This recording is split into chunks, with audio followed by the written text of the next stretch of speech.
इतिहास संशोधक इंद्रजित सावंत यांना पुन्हा एकदा धमकी आलेली आहे आणि एका युट्यूब चॅनलच्या कॉमेंटमध्ये ही धमकी दिलेली आहे.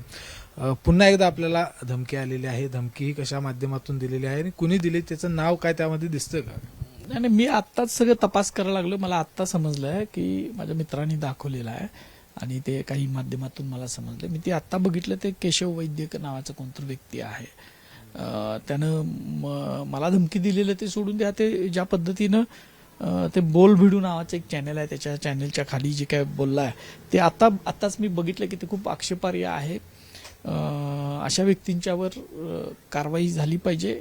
मला धमकी दिली म्हणून नाही, पण दुसरं ते काही जे आक्षेपार्ह बोलला आहे शिवाजी महाराजांच्या बद्दल, अशाबद्दल कारवाई झाली पाहिजे असं मला वाटतं. हे सगळं जाणून बुजून होते असं वाटते का? कारण काय एका पाठोपाठ एक म्हणजे धमकीचा फोन आला, नंतर कॉमेंट यायला लागलेल्या आहेत.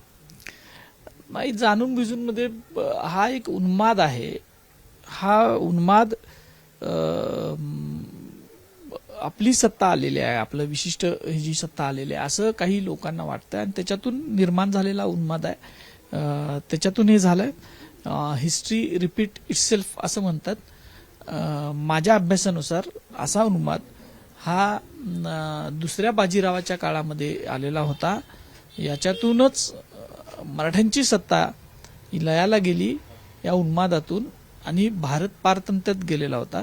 तशाच पद्धतीनं काही लोकांचा हा उन्माद आहे आणि शिवाजी महाराजांच्या बद्दल जे काय बोलतात, छत्रपती शिवाजी महाराज ही तमाम हिंदुस्थानची अस्मिता आहे आणि त्यांच्यावर कारवाई का होत नाही, अशी माणसं सापडत का नाहीत, असा एक प्रश्न माझ्या मनात.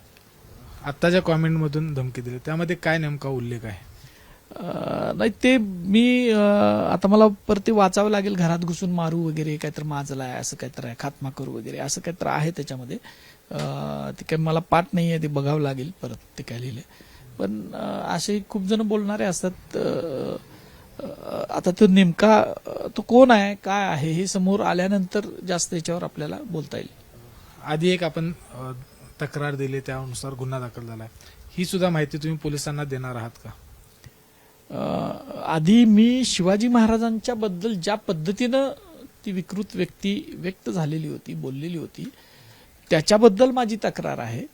माझ्या दिलेल्या धमकीबद्दल अजून मी त्याच्यावर काही तक्रार नाही केली.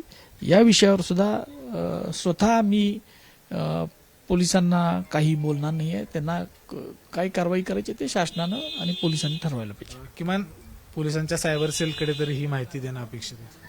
आता एवढं सगळं माध्यमातून आल्यानंतर इतकं सगळं चालू असताना महाराष्ट्रातल्या महापुरुषांचा अपमान, स्वतः काहीतरी सुमोटो कारवाई त्यांनी केली पाहिजे असं मला वाटतं.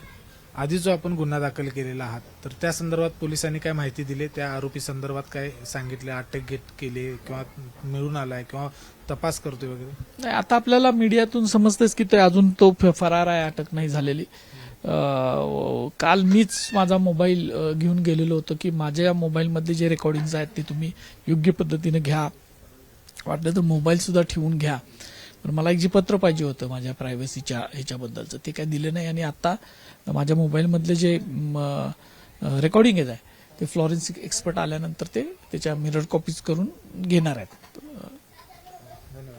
तर आपण बघितलं की पुन्हा एकदा इंद्रजित सावंत यांना धमकी आलेली आहे आणि एका युट्यूब चॅनलच्या कॉमेंटमधून ही धमकी दिलेली आहे. घरात घुसून मारू असं देखील या कॉमेंटमध्ये म्हटलेलं आहे. कॅमेरामन निलेश शेवाळेसह विजय केसरकर, एबीपी माझा, कोल्हापूर.